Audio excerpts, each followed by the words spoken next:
telling him, well, first off, I was like, dude, I can't believe it took me this long to finally play Balatro. And then the second thing I said was, I can't believe the 2 best games I played this year were fucking card games. I didn't even hear about Balatro until it was nominated. Yeah. Well, Brian was talking about it, and a lot of other people were talking about it, and I thought it was just poker. And they were like, no, it's like spicy poker. Yeah, and I was like modified. Oh. Yeah. Yeah, but then I don't know. It's roguelike poker. It's dangerous. Yeah. It's the most dangerous game I've ever played. Yeah, it's a lot of fun.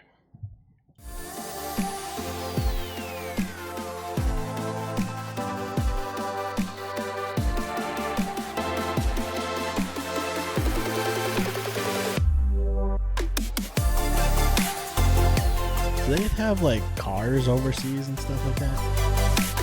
When you get way over the seas, eventually there's cars. Did you have hamsters as a kid? Oh, yeah. What happened to them? Well,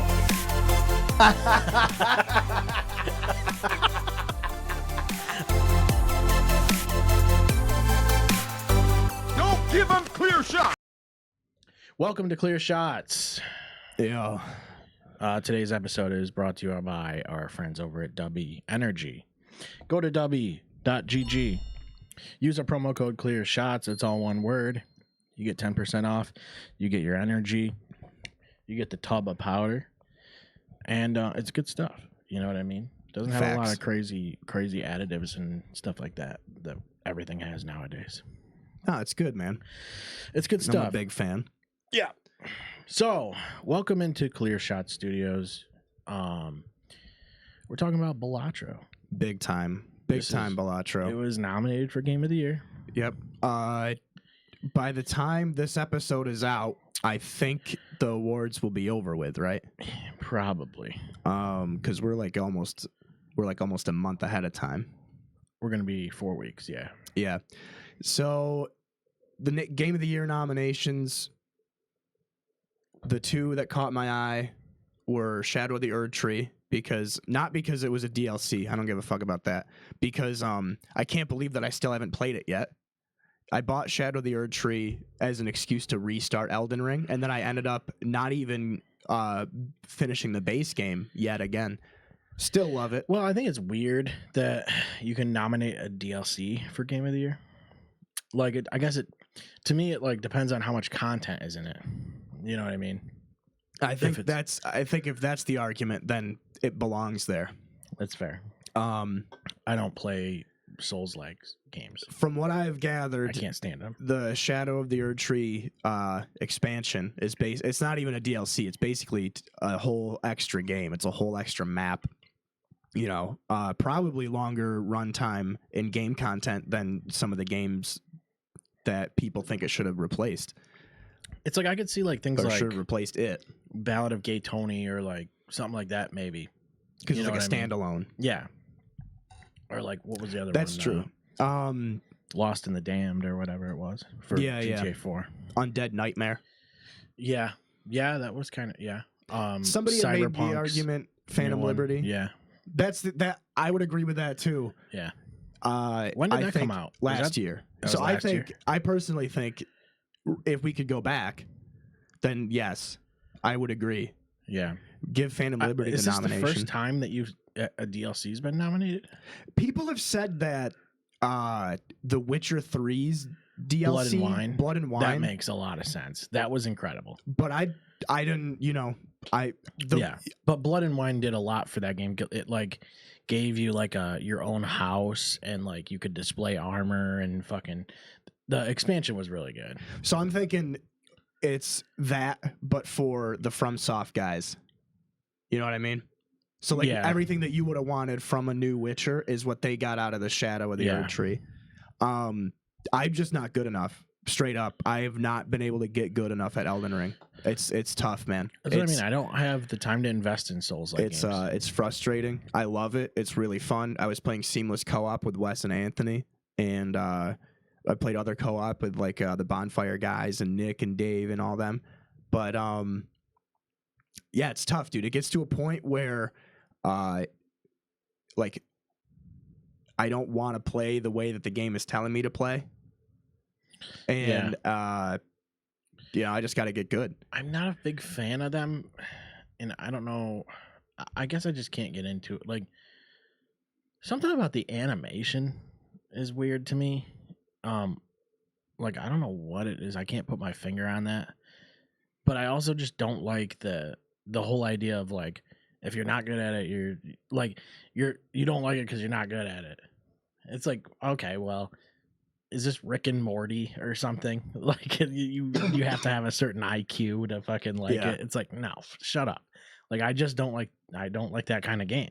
Yeah, it's just like I don't like The Witcher 3. Right, which is fine. Like, and honestly, like, The Witcher 3 is a great game, but it's the combat that is the problem, I think. Yeah. And there's a lot of people that share that opinion, but like, and that's fine, but I'm not huge on combat in those kind of games anyway. Like, I play Assassin's Creed. Assassin's Creed got easy combat, but like, I enjoy the freedom, like the open world.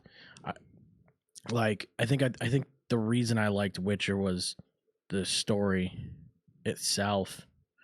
I liked the character development and things like that. So I wasn't that fixated on the combat. I actually liked the combat being easy because it was fun just tearing shit apart and fucking being a badass, because that's what you're supposed to be. But it's like in Souls games, you're like dying all the time, so you don't feel like a badass. I'm thinking what I should do, my final test to actually, because I don't even know how the story goes for The Witcher 3. I've tried playing it 19 times. I own it on every single platform other than PS5 and Xbox Series, but I own it everything. Should I just cheat engine my save to give me like max XP or max skill points and just start off ultra cranked everything, and then just steamroll it even more than I would be, because I play on story mode. I mean, so very easy. I think I made it even easier when I played it because I did all the side missions before I went to any of the main stuff. Like, any side missions that were available, I did them. Then I did the main if there was no side quests left. Now I'll do that on So I was over leveled for everything. And then even more so when I played New Game Plus. And I played New Game Plus, then I did the DLCs. So I pretty much exhausted that game, but I thought it was great. Like, I like visually it looks great. Mm-hmm. That's a big part of it. The voice acting is great. Everything I like about it is great, other than actually playing it. Yeah. You know what I thought was really good visually too was Assassin's Creed Valhalla. When you first go to Asgard, dude, I was fucking blown away by that shit. That was sick. That game is fucking sweet. But like, I don't know. I looked into other Assassin's Creed games. I wanted to play like Origins maybe, but I was like, I feel like I should just wait for the newest one. Like, I want something that's optimized real well, and like plays smooth, and Valhalla is fucking smooth, dude. But that's another game where, like, just like The Witcher, where your combat is easy. Yeah. It's like it's also Arkham games and shit, It's like the combat's simple. You just wait until the little spark things above their head go and you hit Y. It's like Ghost of Tsushima recently came out on PC. Yeah. And everybody is saying it's one of the greatest games ever made. I couldn't do it. The combat it felt just like The Witcher to me, where it was just like yeah, I heard that's a good game too, but yeah, it's awesome. I can't. There's lots of parts about it that are cool, but I'm like yeah. It's not my style. It's hard. This is the thing though, is I think we're going to shift gears back to number one. Yeah. I think Balatro is opening my eyes, because I thought Balatro would be a game I would never enjoy. Yeah. And I own it on my phone and on Steam, and I can't stop playing it. Well, I was just going to say, like, I have a tough time. Like, recently I've had a very tough time finding something new that I'm interested in. And I mean, I started playing that. It's on my phone. And like, it's so addicting. It's like, it's so addicting. Like, honestly, I don't know. I think what I like about it is I don't know how to play. You know what I mean? Like, I don't know how to actually do it. Like what do you start with? Like, do you focus on a certain hand from the jump, or do you wait until you see like what jokers you get off the bat? Like, I always like I can't really figure out how to approach it properly. And I've finished like 6 or 7 decks already, but like only for the first level or whatever, first tier. But like, I always like, because I want to go into it being like, okay, I'm gonna play 2 pair in this, and then I want to like find things in the shop that are for 2 pair.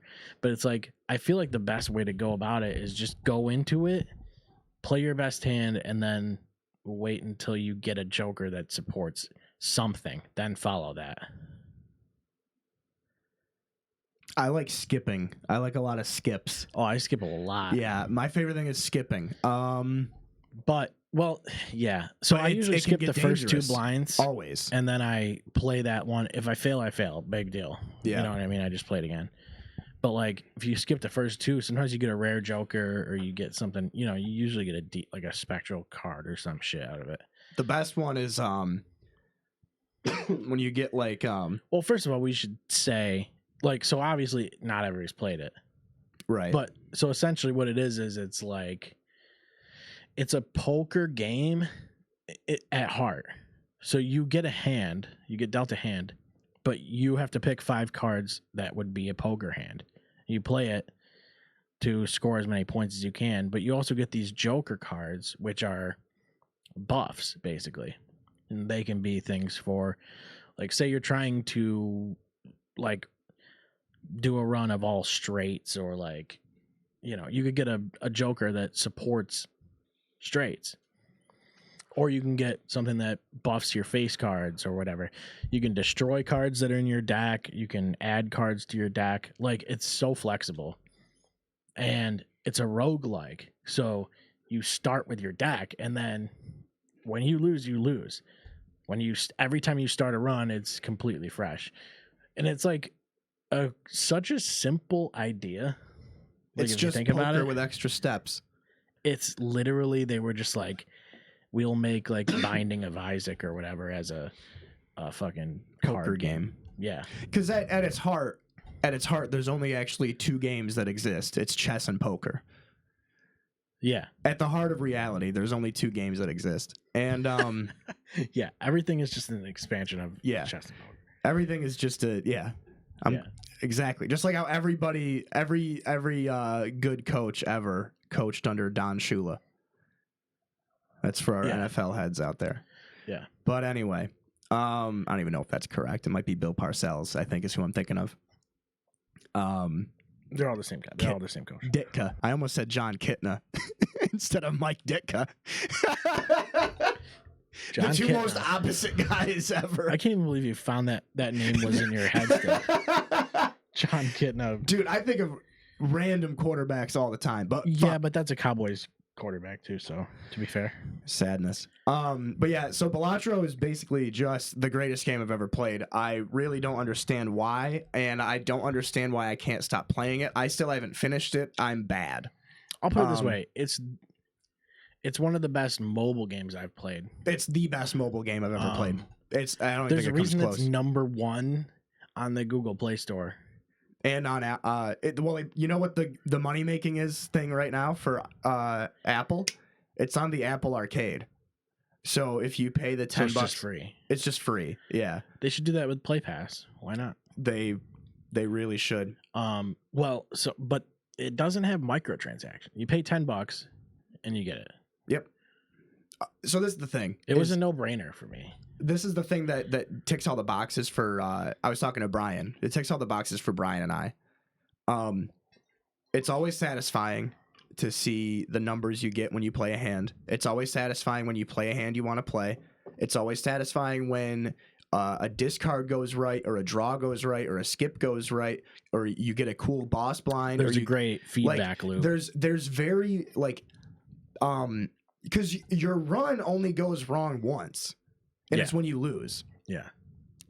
You know Which what I mean? sucks. Which sucks. It really does suck. And But man, there's a very satisfying feedback loop, and also just the sound design and the aesthetic is great. It's very cozy. The music is nice. Yeah. The art, I love the art design.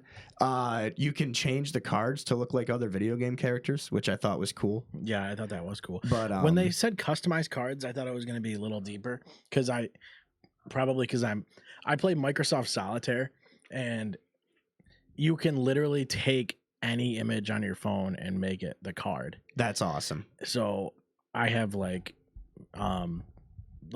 Packers players and like Donald Driver and Aaron Rodgers and shit on the fucking cards.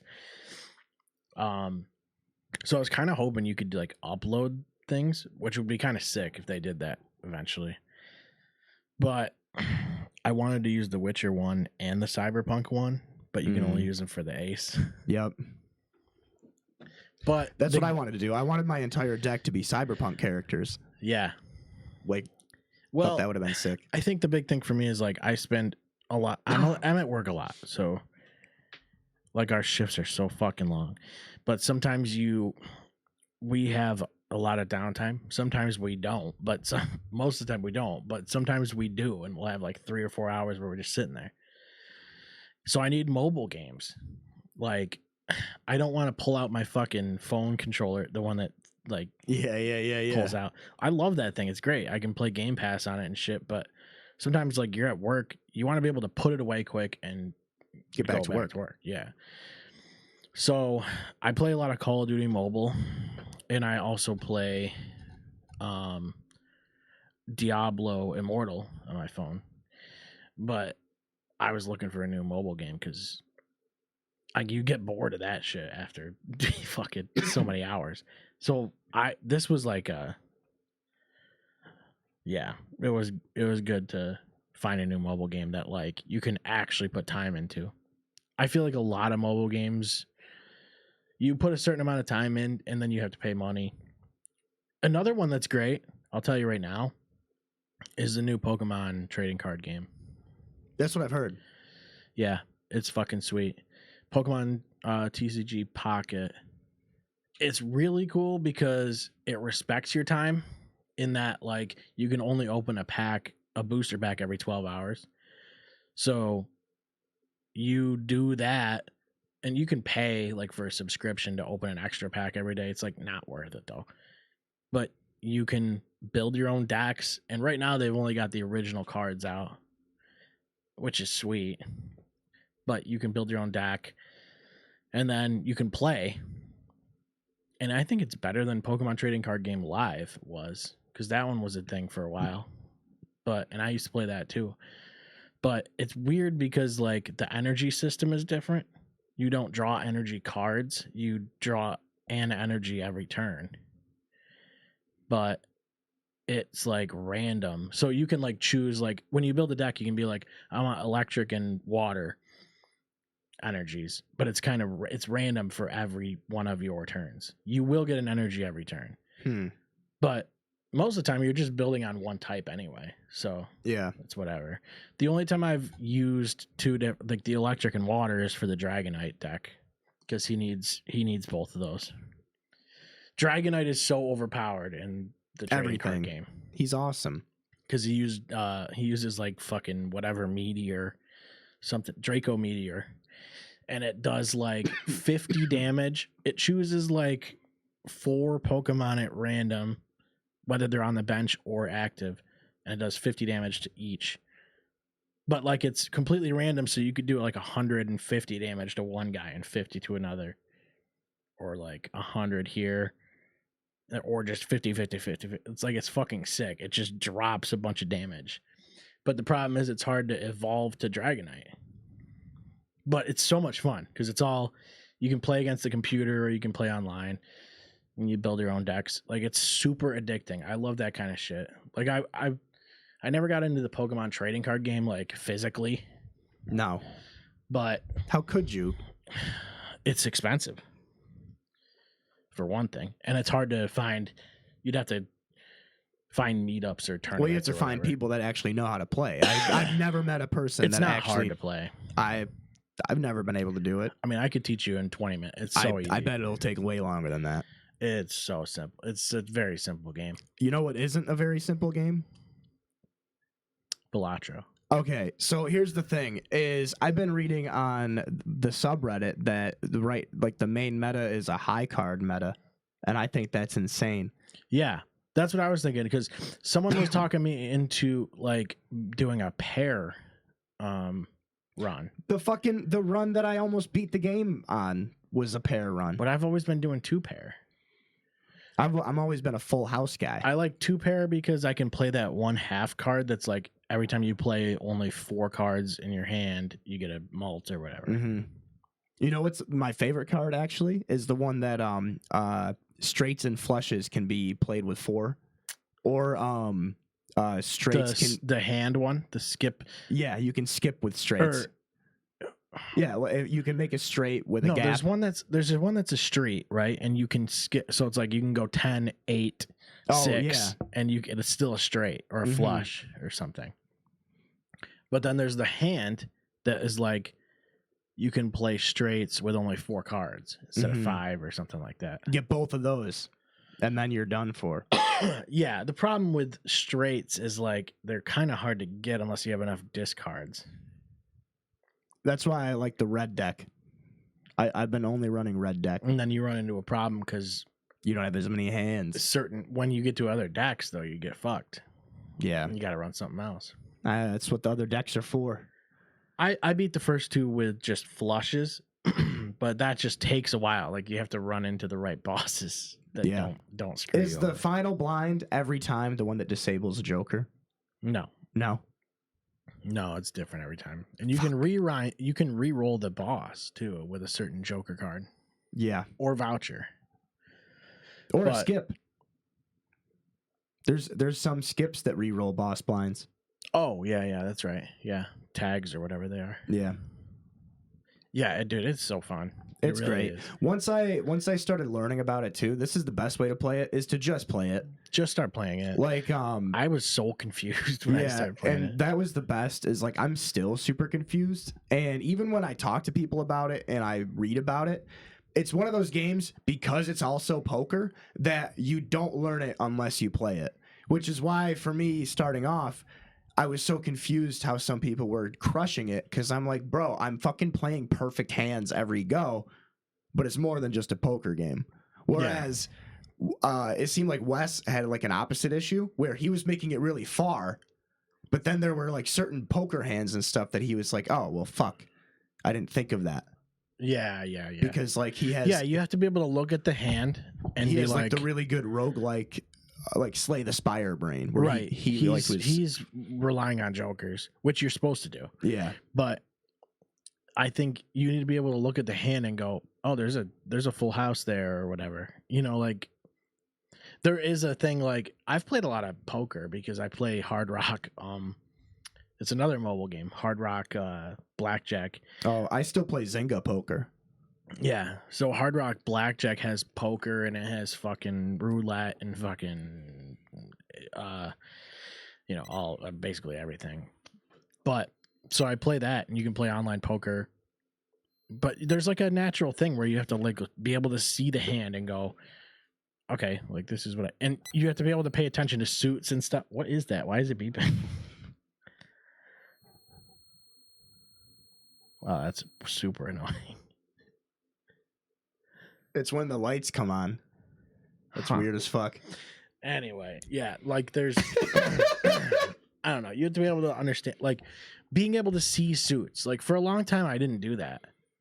Like I'd play poker, but like I wouldn't understand that. Like, oh, you have 2 pairs suited, or you have a pair of queens suited, or whatever. I didn't pay attention to that. I was just like, I have 2 pair, or I have like a 3 of a kind, or whatever. And I think I lost a lot of hands because of that. But I was obsessed with the World Series of Poker when I was a kid. It used to be my favorite thing on ESPN. It's great. I would love to do, dude. I'll never forget Peter Eastgate's World Series run. It was fucking crazy. The Ice Man, bro. The Ice Man. The Ice fucking Man, dude. I would like to do poker nights. That would be a cool podcast. Yeah, but didn't somebody do that? Yeah, Louis C.K. used to do that. Well, on his TV show. Oh wait, no, there was actually somebody that did that. I thought there was real. a podcast. There was a real one that was that. Hot Ones. That would be fun to do though. Yeah, But it's similar to what I want to do with the pool thing. do both. You Yeah. can play poker on a pool Play table. them right on there and then just shoot right over the cards. Oh my god, that's the new Balatro. It is what it is, you know? Whatever Balatro happens, 2 Yeah. is gonna be fucking billiards and Balatro. poker. Balatro, dude. You heard it here first. Balatro. Balatro. Balatro. Well, it's like poker's like a easy game to have a podcast with because you're just sitting there. Oh, I thought you were gonna say it's an easy game to learn but difficult to master. I think it's difficult to learn and master. I think, well, No, well, you can understand hands. The problem is like the actual how to actually understanding- play the game. yes, that's the hardest part is like understanding like when you gotta call somebody. When you have to it's check. so hard to fucking really. It's very hard to because you can't read people. If they're good at poker, you can't read them. So I think that's part of the reason I always did decent at poker because I can keep a straight face really well. But like That's why I also do decent at poker because nobody believes anything I fucking say, yeah, no matter what. yeah, or they just always think you're bluffing or whatever. Yeah, Poker's a great game. It's I fun. love it. I mean, poker and chess, dude. That's the two. But I like blackjack a lot just because it's you versus the dealer. There's no fucking. I don't have to read anybody or like worry about what they have. I just worry about what I have, and I see what they have, or I see their, their first card. I see their up card, and then I'm just kind of. I always assume it's a face card. The second one is a face card.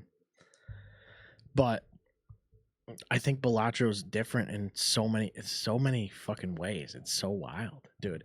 Like I never would have thought of. I don't even like roguelikes, really. Like I'm not a big like Binding of Isaac guy or like anything that's like you lose all your progress. It's so defeating. I like a few of them. There's actually Faster Than Light is one of my favorite games. I think it's the only game I have 100% on Steam. Is Star Fox 64 a roguelike? I don't. It kind of is. I kind of is, yeah.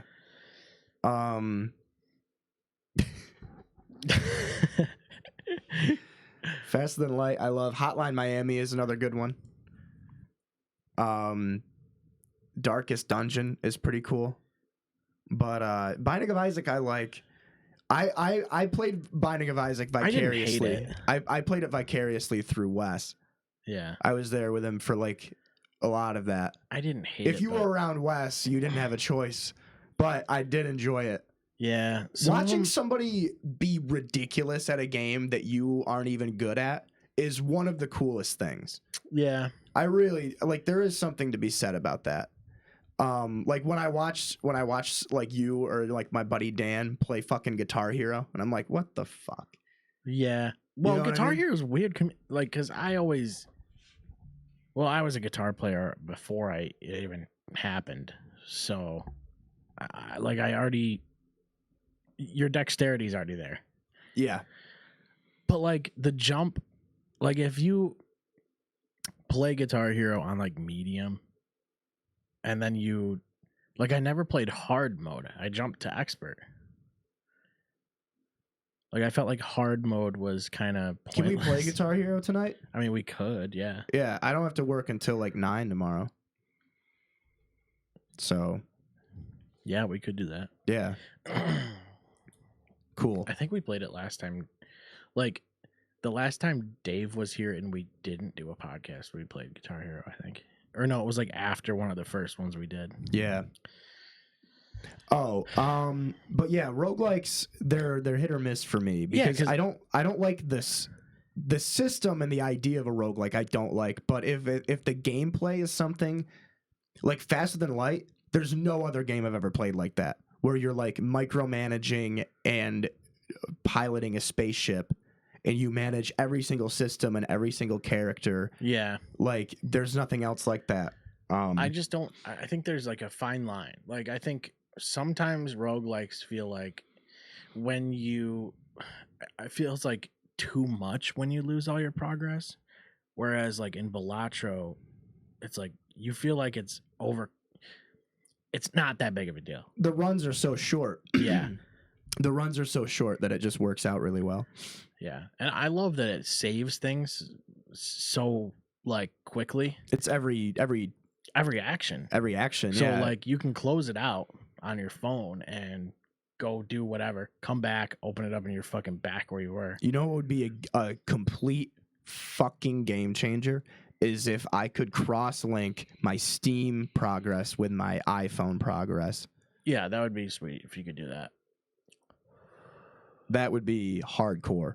So that way I could play a game at home, and then when I like go to somebody And else's just house, keep I just carrying pull on up and with play it. that. Not that it matters because it's the fucking You just can start over. But yeah. Well, yeah, that's the thing is you don't need it, I guess, because in the fact that it's quick. It's so fast that Yeah. like spending a day playing it exclusively on PC and then I spend a day playing it exclusively on my phone. It doesn't matter where I play it. You don't save so the only thing you do keep is your what decks you've finished. What you know. But so what? You know, like you do unlock jokers and things later on in the game, but you only unlock them when you play them. And there's like certain ones that I don't want to play. There's one that says -1 ante, -1 hand. And it's a spectral card, I think. And I don't know what that means. Oh, it means What that is -1 ante though? the blinds are lowered. But you're Or still not the on blinds, the same. sorry. The the blinds. blind. The blinds are lowered. But you're But you're on the same round. still on the same ante then? Because to me, when I read -1 ante, it means go I back think- down a level. I think And why would I want to go back down a level and lose a hand? no, Or I haven't one- used it either, and I'm not going to look it up. And if anybody corrects us, I'm not going to read it. I don't read comments anymore. You guys are mean. I like reading them because I do the little heart emoji. What if what if they actually have caused some irreparable psychological damage? But I love the comments, I think it's especially the TikTok ones. -1 ante is it lowers the blinds, but you lose a hand, which I think is stupid. That's a whole hand. Yeah, I feel like hands are really valuable because you can use hands as discards too. Yeah. Like half the time I do that. If I don't have that only play 4 cards thing, I'll play 2 pair And then I'll I'll throw in my card. lowest card too. Yeah. So that I can more likely get face cards or whatever. The lowest card Joker, the one that's like add twice the rank of your lowest card when you play. You know what? Fuck. The one with the fist? Yeah, that's one of my favorites. I like that one that. too. Every time I get that, I know I'm gonna make it pretty far. Yeah, that is a decent one. Yeah, like I said the other day, I had the fucking one that goes, what one's sick is the blueprint one. I haven't gotten that yet. That one's so nasty. I haven't gotten that. That It's one like, it copies. It copies whatever is to the right. I haven't gotten that yet. I'm so on either system. Yeah, I had it where I was like, I had the card that re-triggers every played card, and then I had the blueprint that re-triggers it again, and I was like, oh my god, that's crazy. But then you have, what was the one I had the other day? I was just telling you, the gold card. I had the one that goes, every face card you play turns to gold, like becomes a gold card. And then I also had a card that goes, every card you play is counted as a face card. And then it's like everything you play just becomes a gold card. And it's like, oh my god, dude, there's some super powerful combinations in this. It's such a good game. Like It's fucked up. I recommend that to anybody Literally. because Just try it out. you can learn it fast. Try it out. You can learn it fast, and I don't know. I think a lot of people would enjoy it. There's a reason it's nominated for Game of the Year. Yeah, and it's a fucking $10 mobile game. Yeah, and you go, And what? nobody's mad that it's nominated. You go, it's a card game, and it's nominated for Game of the Year, and you go, I have to buy it. That's exactly how it went for me. Yep. I didn't realize it was so high on the Play Store. Like I said, I didn't even hear about it really. When I saw that it was on Apple Arcade, I was like, this game has to be a big deal. Legitimately, that's what I said. I was like, what? Why is this? It's number one. It's you open up Apple Arcade, and it's right there. Yeah. I'm like, all right, I guess we're trying it. And then like maybe an hour later, I bought it on PC. It's so addicting. I had a run the other day that was really good where it was it's like plus a multiplier for all odd cards and then plus chips for all even cards. Mm-hmm. And then another one was a multiplier for playing straights, and I just went straight through. I always end up losing. This is the thing that gets me is I always end up losing because I get too cocky and I fuck up. Where I just start going, yep, and then I'll lose especially by like 1,000. on mobile because it's so fast to touch them. Like that's where I have a real problem. Like that's why I think if I had it on a console, I would be able to focus a little better on it because it would be slower. Whereas like if I'm playing on mobile, I tap cards too quick, and maybe I don't tap all the ones I want, or I tap the wrong one or whatever. And I'm fast. I'm trying to be fast. Yeah. And I don't know why. Sometimes I'm too fast to the point where like I play like I sell a Joker and I can't buy one back Yeah. because I don't realize I don't did have the that. money for it. The one that got me my last run was, and I lost it by like 34,000, but I fucked it up because Some of those are bad. Like the boss blinds get fucked. it was the one that was if you play 3 or less cards, it's a plus 15 multiplier, and I accidentally misclicked and I hit a 4th card, and then that was it. And that was the one. That was it because I had my 3 of a kind was like level 6 or some shit, dude. And then it was another one where it was like I had 2 pair at 11 the other day, and at level 11. yeah, I didn't even know it 11. went that high. And then I ran into the boss that was like every time you play that hand, it drops the level of the played hand. So it went down to like fucking 8 or some shit, just from me trying to fucking score enough to beat it. I still personally think so far that there's no worse boss that I've played against in a roguelike game than the one at the end of Faster Than Light. But the Balatro final boss, not even final boss, but just the Balatro boss end boss. You know what I'm talking about? Yeah. Anti-8. They're a bitch. Sometimes I've just had no problem with them. I've had a couple decks where I've just run right through them.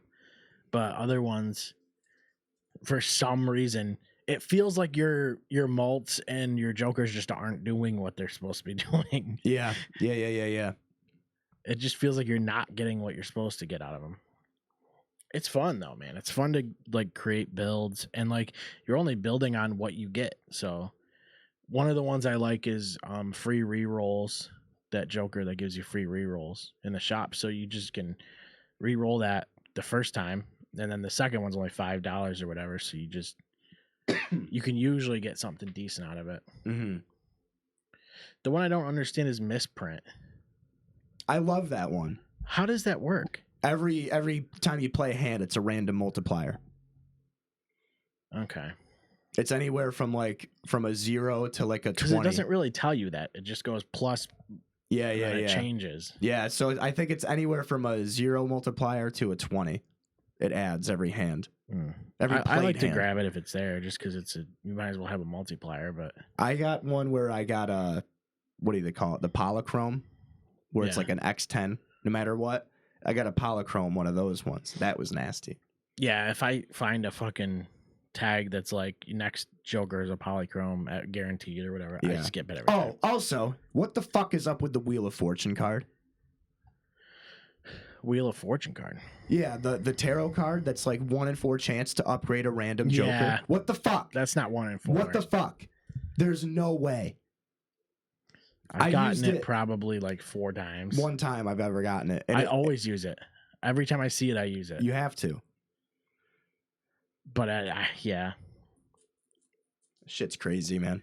But yeah, well, if you think about it, 1 in 4 is not a good chance, really. It's the gambler's fallacy. That's why we keep buying it. Yeah. But eventually we're gonna buy it, and it's gonna save our run. Eventually you're gonna be able to you'll hit it like 4 times in a row. Yeah, and then you'll get completely fucked every time for 13 more times. I hit 3 Wheel of Fortunes in 1 round earlier today because I got Wheel of Fortune, and then I got the Fool, and then the Fool. Right, that's the clone card. Yeah, Yeah, that one's great because like I said, that fucking what is it? The Magic deck starts with 2 of those, and something else. I don't remember. Some kind of voucher thing. but yeah, so the other game of the year for me, because I only have 2 for this year. I'm trying to think of games that I played this year. Really, off the top of my head, the only 2 games I played this year that really, really, really blew me away were Balatro and Inscription, which I know didn't come out this year, but I didn't play it till this year. And Inscription's another roguelike card game that just fucking blew me away. Absolutely blew me away. The story ruined me. The gameplay was gripping at every single stage of the game. And as soon as I finished it, I wanted to play through it again. But that's all I'm going to say about Inscription, because the less you know, the better. Unlike Balatro, where the more you know, the worse, because you're never going to learn how to play the game. If you're anything like me, you're never going to figure it out. Well, I think it would have been good to know some of the things about it, but it's all how you want to play it, you know? Big time. Because some people probably run for flushes or whatever, which I think you run into a lot of walls with flushes, like I said earlier, off camera. Yeah. But if you can run a pair or a high card, that's crazy. If you can do, get jokers to synergize that way. I think that's where you benefit the most. The high card deck I want to try, because that's what everybody keeps saying, but I'm too scared. I think I'm going to try it with the Magic decks, because I have the tarot card, or the Fool cards. So maybe I can find the planet that goes I think it's high Mercury, card. Or Pluto. Pluto is high card. Yes, Pluto is. Yeah. Uranus is the 2 pair. Then the Saturn or Jupiter is flush. Neptune is Royal flush. Yeah. Yeah. Straight flush. Or is it straight flush? Which one's straight flush? There's one Saturn. that's kind of rare that's straight flush. Earth is full house, I think. Earth is full house. It's funny that's such a funny, stupid thing to know. That's that goes in like knowledge that's almost useless, like in my brain. You know what I mean? Like the compartment of like, why is it taking up space? Like I could put something more valuable there. No. If you could, you would. Yeah, I guess I would. No, I probably wouldn't. I like knowing that Earth is full house. I think it's really fun. What do you think about? Do you remember smoking sections? Vaguely. We were talking about them the other day in the chat. One of the group chats. They were a thing. I remember, smoking sections in restaurants. The only place you still see them is like big airports. And casinos. Well, a lot of casinos just let you smoke. Yeah. But like smoking sections were wild in restaurants because it was like they'd put up like a glass divider between like a booth or whatever. And it didn't matter. And they're like, now you're in the non-smokers. It's like, what, dude? Yeah. Like kids. I think actually my parents have ashtrays that used to be from Pizza Hut when it had a smoking section. Like kids wouldn't even know that they existed. No. Anyone that was born in like the 2000s would have no idea. Even the mid 90s, I guess. Yeah, because I barely remember them. Yeah. Yeah, it would have been like 96 or something, probably in that range. I probably don't remember them. I probably just think I do. It just didn't make any sense to me. Like, because like you're literally inches away from the person that's smoking. Payphones were fun. Yeah, payphones. I missed payphones. Yeah. I didn't get to use them. I never got to use payphones either. I have used rotary phones, Yeah, of course. like vintage rotary phones. That was like one of the main phone we had in the dining room was a really, really long cord rotary phone that we never used. If somebody was on that rotary phone, it was because somebody died. Yeah. For whatever reason, that was the death phone. Really? Yeah. My mom used to have a really long cable on the phone in the kitchen. Yeah. Long, like it would almost touch the ground. Yeah. That's what I'm talking about. Like it would be mounted like here. It'd be like forehead height, and the cord would be like 3 inches off the ground. It'd be a fire hazard. And it's a wound cord. If you had that phone in a kitchen, you'd get shut down. Yeah. It's like a spiral cord, so it even stretches further. Oh yeah. But it's just so that she could wrap it around the counter and still be like talking on it. And then cordless phones came out, and they lasted about like what, 3 years, 4 years. Cordless phones were not around very long because landlines died. Like you had like a window between. My family that. always had cordless phones. We had the one rotary phone, but as soon as cordless phones became a thing, it was over. Yeah, we instantly got them, but like I feel like they only lasted until landlines died, which wasn't really that long. Like 2012 or 13 or something. Like landlines died a while ago. People don't think about that.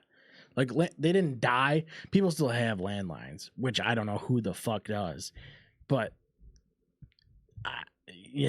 they were around for a little while. I think it's funny that cordless is people. Your neighbors could listen to your shit on cordless phones. Yeah, it was fucking wild.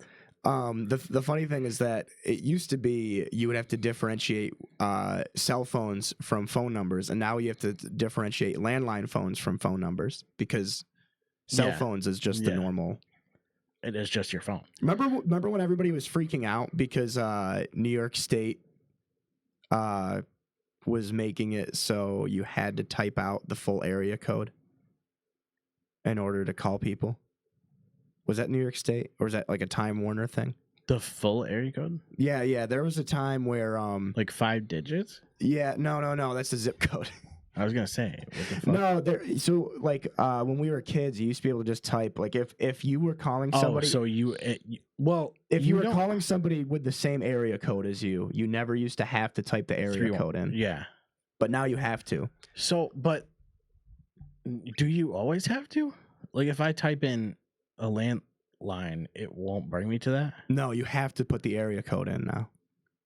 No shit. Yeah, it's been like that for a while. I remember there were like actually that shit was on the news and people were pissed. Oh, you got to hit 3 more numbers. Oh no, dude, people were mad. You don't even have to do that. You just save it in your phone book or whatever. You know, the only people that go to those fucking meetings are people that still have rotary phones. They give all of the people that went to that meeting that were on the news are dead now. If you were at the town hall meeting when they were like, you got to use the full area code, you're not alive anymore. Congratulations, you're not alive anymore. Yep.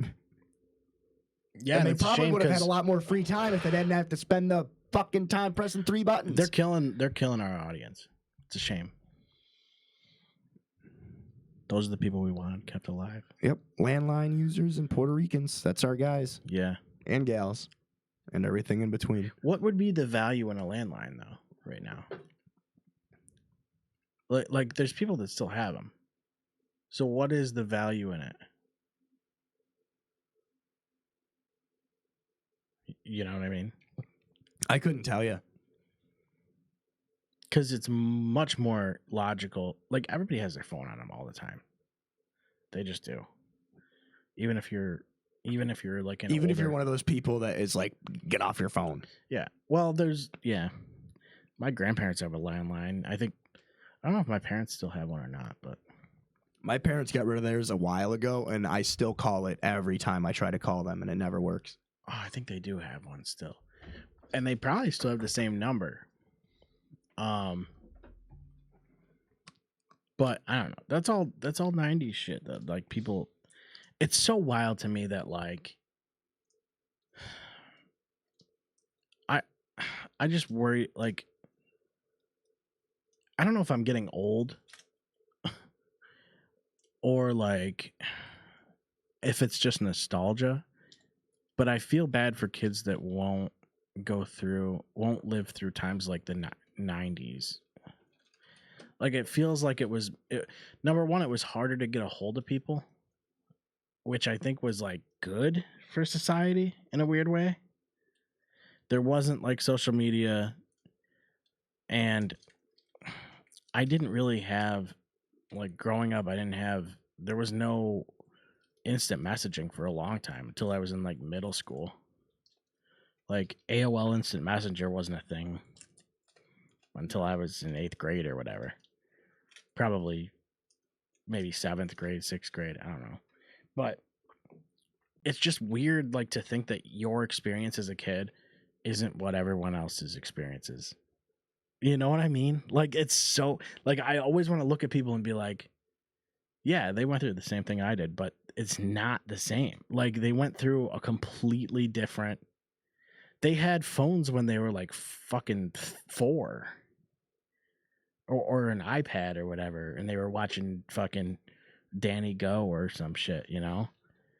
Like they were watching those like fucked up Elsa cartoons where she gives birth to Spider-Man. Yeah, where someone gets bonked on the head and then they fart out a baby or whatever. It's like, dude, this is a different thing. Like, and then you wonder why people are fucked up. You know what I mean? You wonder why.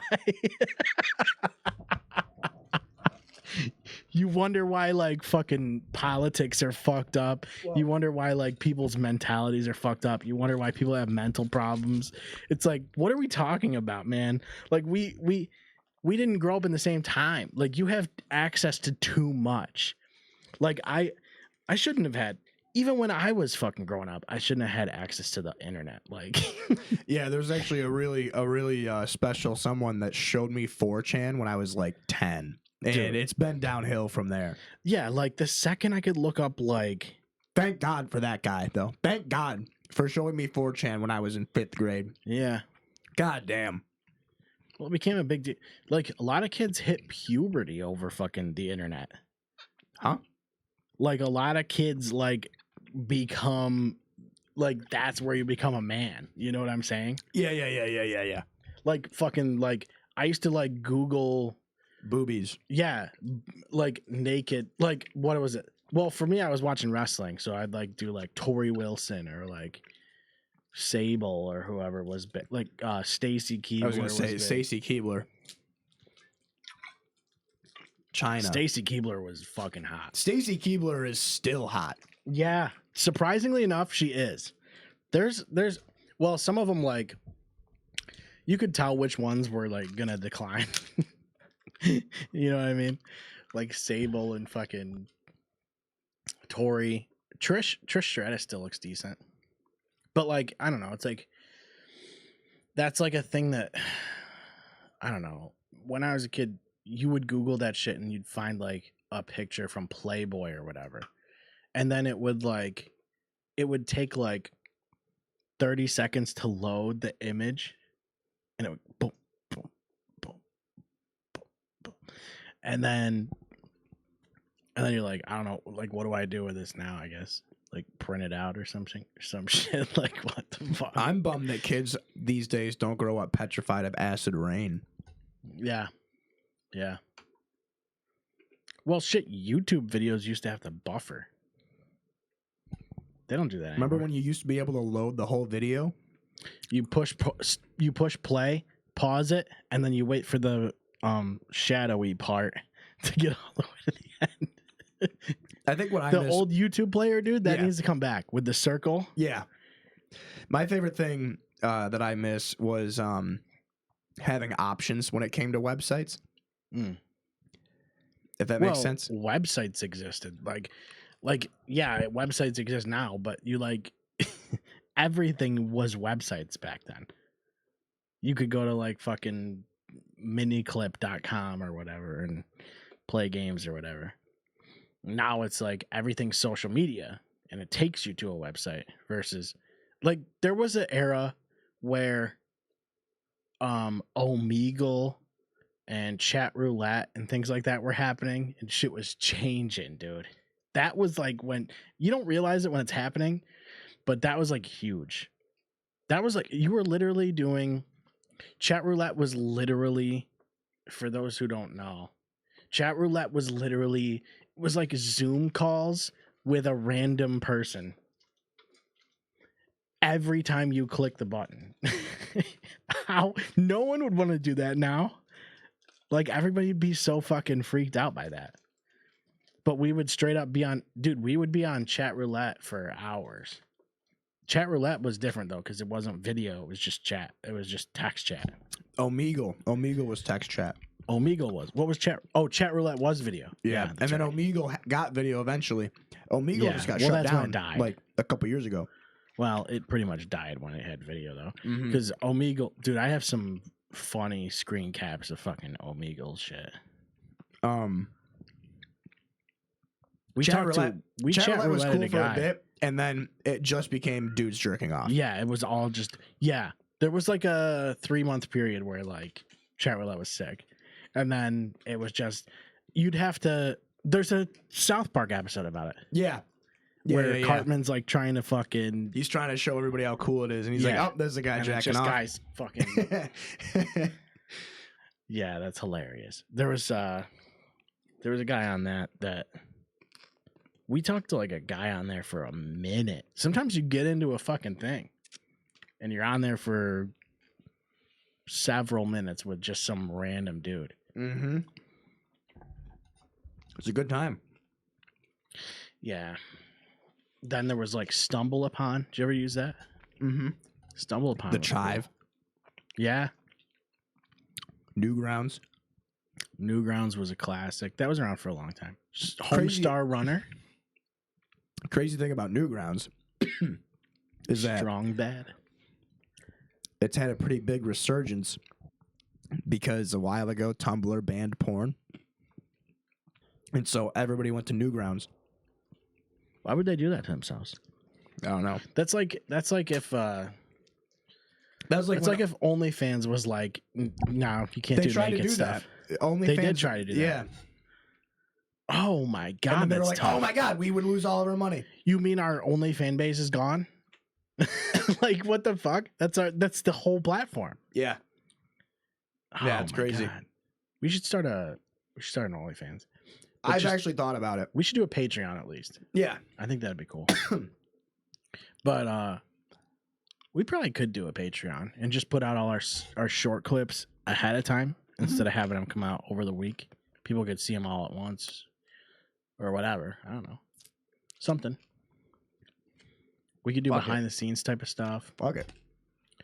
I don't know. If they build it, we will come. Yeah, and that's the thing is like we really want to come. Mostly we want to come. I even realized I said it that way.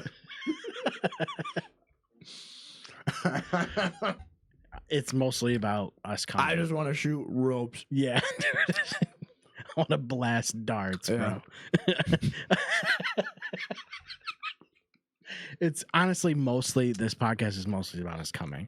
Like on that last episode we did, like Oh my was god! about us coming. Yeah, Yeah. yeah.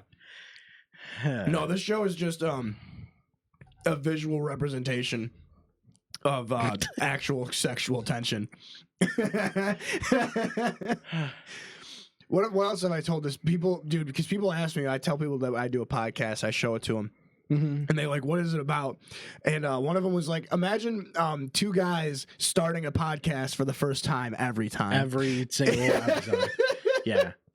or it's an inside joke that nobody's in on." Is my favorite. I was gonna have Chris D'Elia do an ad for us, You should. and I was like, you know, like what would I say? Like what would I have him say? Like, because it's like, what? Because that you we're said- just I white like that guys. you said we'll make him do an ad. Well, that's what it is, effectively. But it's like, because we're just white guys in a basement. You know what I mean? And that's what most podcasts are now. Like, I don't know. Like there's nothing unique about this show. besides us. You know what I mean? Like, it's just us being us. There's not like a hook. It's not like Dudesy or some shit where they're like, this is run by an AI or whatever. Yeah. I think that's the appeal, though. Well, Is that it is just two dudes chilling. To us, it is. Yeah. You know what I mean? Like, I would watch that. No, there's been people that have told me that are like, I kind of like it because it just feels like that I'm just listening to. But that's the thing is that people. But that's what it is. That's what it is. So it's like, if people like just listening to us talk, then they're gonna like the show, and if they don't, they're not going to. But the root of it is like we were like, we think we have funny conversations. That's the root of it, and it's like, why don't we just have microphones for them? Yeah. And whether people watch it or not, we have it. Yeah. You know what I mean? We're probably more of the viewers than. Yeah. This is just like self-help, really. Yeah. It's fun, man. I like that it's like a time capsule of us too. It is. It's too. a hardcore time capsule of us. Yeah, because you go back and you like look at some of the. Man, I don't know. I think I talked about it recently on here, but like some of the old vibes of the show were kind of cool. Like the old bedroom and shit. I miss the bedroom aesthetic. Yeah. I kind of designed the old logo like banner around that too with the because I had the LEDs that were on the ceiling. And we still use that banner on the website or something, on the YouTube channel or something like that. But we got a rebrand. We got a rebrand coming. Sort of. It's a new logo and stuff like that, but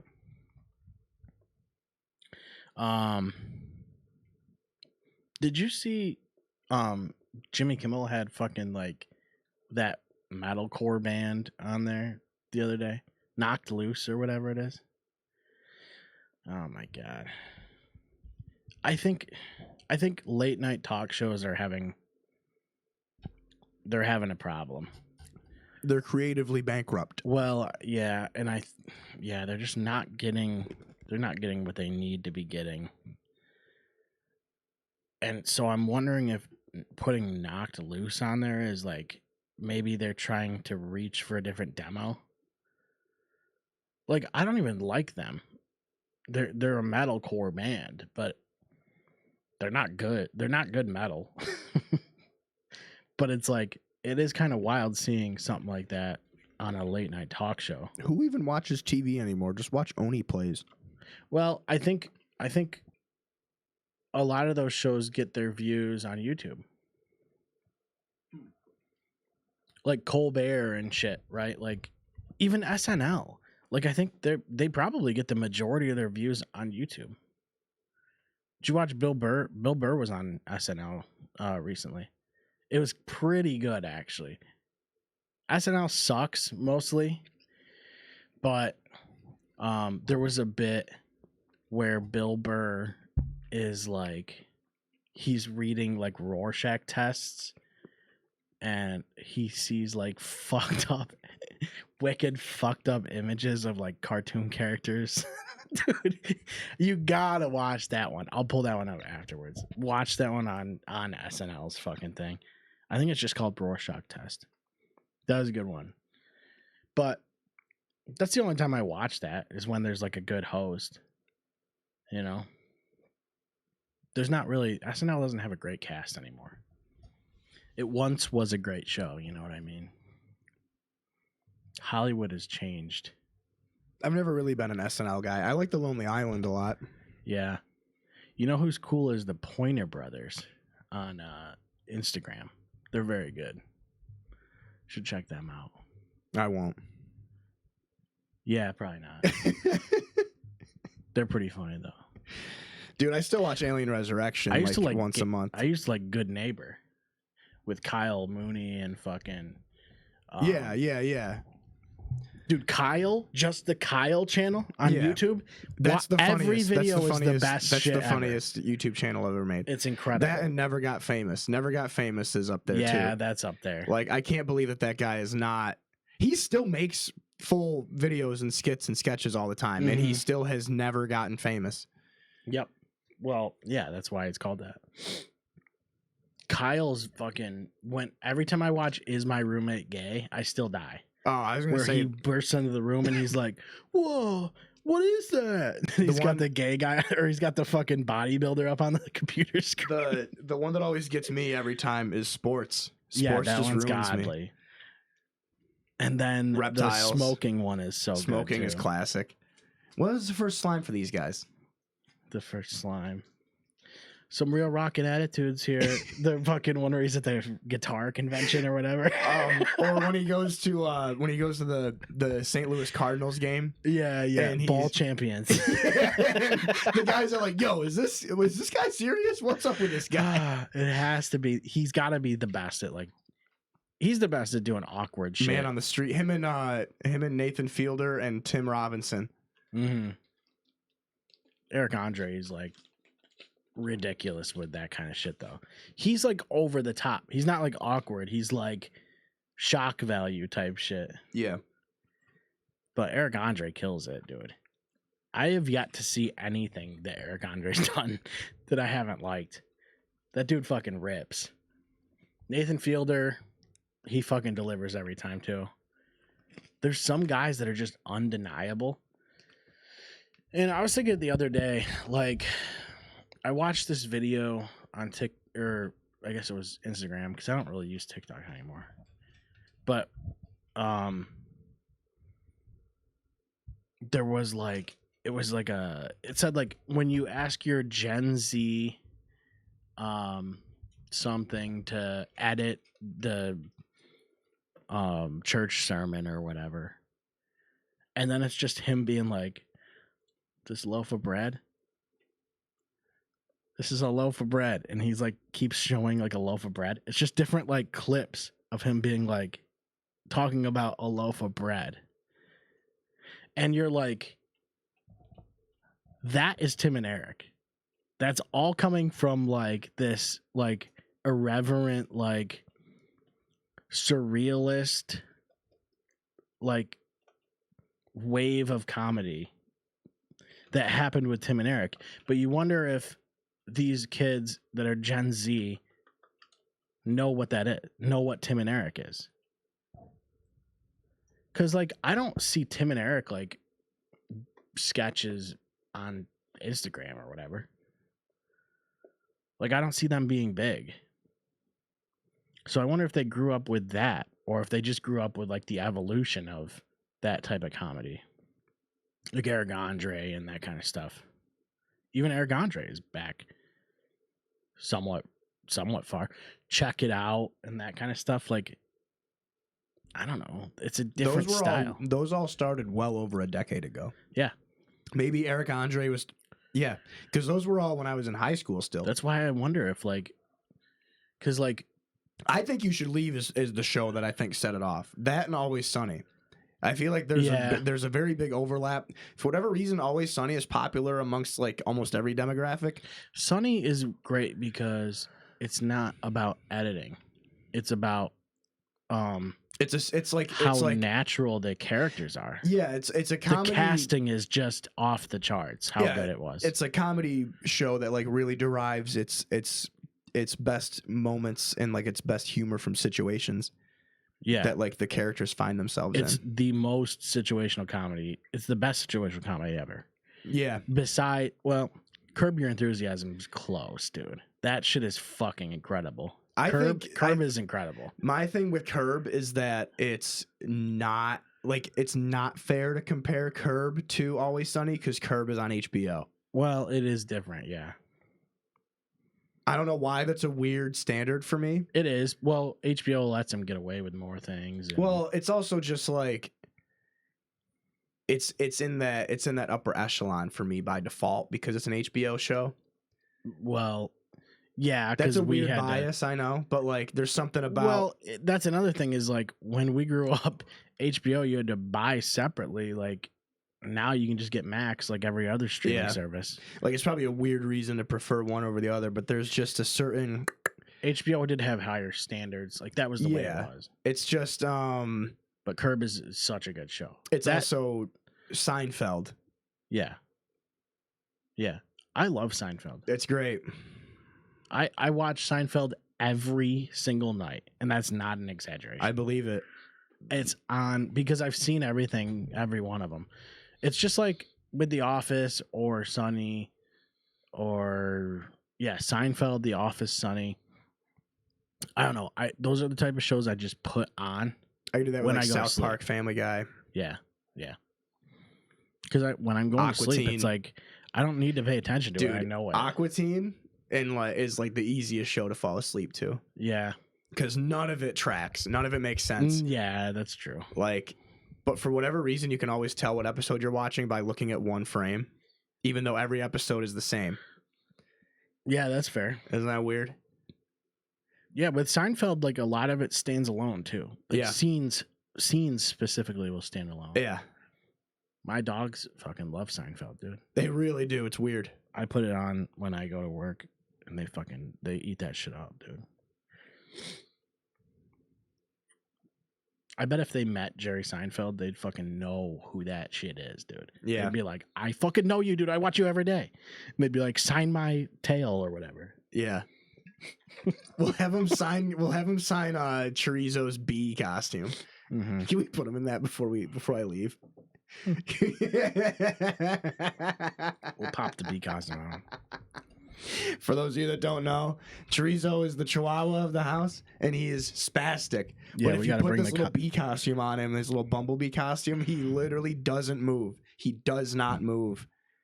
It's awesome. I almost let him come in.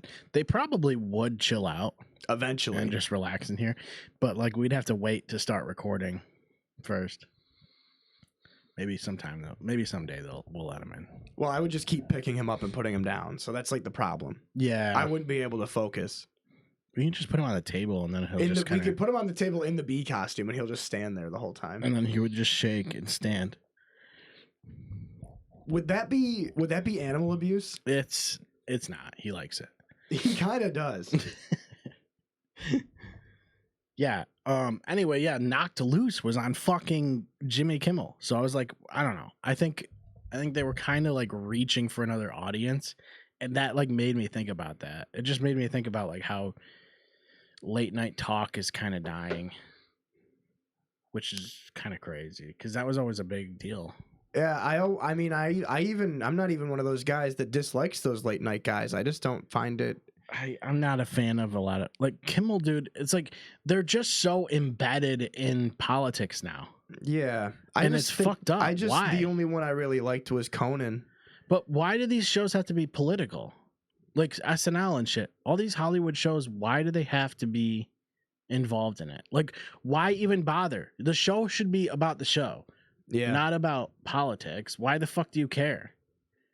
yeah, That's not what it's about. Like, people Yeah. aren't watching it for politics. exact. And you kind of have like, if you have any sort of platform, it doesn't matter how big or small, you kind of have like a duty to just like be nonpartisan. Yeah, like our last episode. No, we don't count. If you don't like it, Yeah, but to be fair, I'm not a No, I know. Republican. So, I don't know. we'll cut all this We're out. not going to go into that. We'll cut all this out. But I don't know. Look. That's all I'm saying is I don't think that these shows should be political. It's just No, that I simple. agree. I just think I like to have fun. Yeah, that's what SNL was about, though. I like to have fun. And I had fun watching Conan. I used to have fun watching Kimmel. I don't anymore. I even used to like Colbert. Yeah, dude, when Colbert first came back, that was a game changer. Well, here's the crazy thing to me is that Colbert was on The Daily Show. He was the Republican to Jon Stewart's Democrat. That was the dynamic. He was supposed to be the Republican. That was his character. Then then he goes and has his own show. Or the Late Show or whatever. He inherited it from somebody. And then maybe that's the other problem too, is that like we were really spoiled because we got to catch the tail end of like Letterman and shit like that. yeah. But Colbert took over one of those shows. Yeah, from one of those guys, Jay Leno maybe. The Late Show, was it Letterman? Seth Meyers. Well, Seth Meyers can fuck right off, dude. I don't even know who any of these guys are. He's maxed out. Like, it's way too political. So this the thing is, talk shows don't exist to me anymore because Norm Macdonald is dead. Well, I just don't think they need to be. They just don't need to do that. Like, make it just be a talk show, man. Like, it doesn't all have to be The Daily Show. Like, The Daily Show is meant to be a political commentary. Like, all these other shows don't have to be. There's other events. There's other things going on that you can make fun of. Like, we I don't know. We make fun of other shit. We're not political. Except for We last really time. are. I mean, yeah, it was just a hot button issue. You know, we hadn't talked about it, and you know, it was just a really fun "I told you so" moment. Yeah, That and we usually just- if we we do just- get political, we know, like we usually know to get off of it. Yeah, except for last episode, because Except for last we episode. were just exhaling. But that doesn't count though. That's a different thing. Yeah, that's a different show. Yeah. It's about to be a different show. Yeah. So it's about to be something you've seen 150 times before.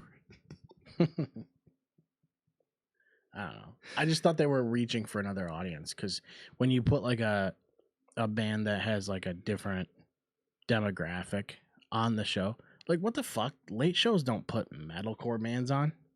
If they wanted to get really cool, they should have had fucking Opeth on. It reminds me. Well, did you listen to the new album? Not yet. No, I heard it's really good. It's kind of cool. I've listened to it once, so I'm gonna like reserve saying anything. But like, it's very creative. Like, it's definitely a different thing. If you're looking for like them to go back to like Ghost Reveries or even like, I don't know, Orchid. yeah, like they're not. Yeah, I guess. But like, I don't think they're not going back into their past. They're moving forward, but taking a part of their past. You know what I mean? In that he's doing screaming again, and like he's doing growls, which I think he placed everything right. I think it was very like well composed. The album was composed well. Yeah. But I don't know. It left something to be desired, but this is just me after one listen. So I think with Opeth or like any progressive band, you have to listen multiple times to kind of understand what's going on. But it felt like it was composed really well. But that's Mikael Lagerfeld. Like, I mean, the dude is a fucking incredible songwriter. You know, it's like you listen to Steven Wilson or whatever.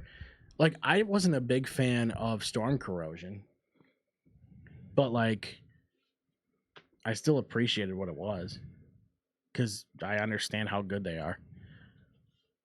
But it, you know, sometimes it just doesn't hit you. But I liked it. It's called Last Will and Testament. I don't know. Overall, I thought it was good for one listen. I'll go back and listen to it. It's very like, it's got a lot of big like loud sections. Like I guess Like orchestral? Yes. Like it's very Big. large. Yeah. And I like that. But And we like that. yeah. I put on the album, and they told me they said it was gonna be big. It was gonna be huge. Sometimes it's too much though. You know what I mean? And yeah, you're fucking, I gotta get the Trump impression down now that he's back. you can't do it. I walked into this studio. I said, "Wow, what a big studio!" Wow. Can't believe you I can't believe you have a dog with a bee have costume. NFL Blitz. Tremendous. NFL Blitz 1999. But Yeah, man. I don't know. I like orchestral sections. Like I like Parallax 2 is my favorite album still. And there's certain parts where there's like violins and shit in it. And it makes it feel big. But like metal's a weird genre to mix that in there sometimes. But Opeth feels like they can do that. Certain bands are able to do that. Yeah, Dream I don't really Theater. listen to music. You don't listen to music? Not at all, really. Well, I mean, I listen to like lots of like Soundtracks and stuff. Have you seen Dragon Ball? Like the new? Did we talk about this? The new one? I didn't like it. I don't like it either. Yeah, I don't like it. I've seen the first like 5 episodes. I thought you were talking about Sparking Zero. Oh no, I'm talking about Daima. Oh no, I haven't watched it. Dude, you know me. I don't. Did you play Sparking Zero? Yeah, I didn't like it. Really? Yeah, I think it's good. Refunded it immediately. I couldn't get into it. What is it that it's missing, you think? I didn't really feel like playing through it after downloading it. That's fair. That's fair. I did like the tutorial, right? And I'm like looking through the menu and I'm like looking through the custom battle stuff and I'm like, wow, this is all really cool. And then one of the selling points for me, just play the story modes. Didn't want to. This is the thing: is people were like, you get the story mode and you can play as all these different people, and then you open it up and you can only choose Goku. It only let me pick Goku, and I was like, that's dumb as hell. All the other options were blank. Really? Yeah.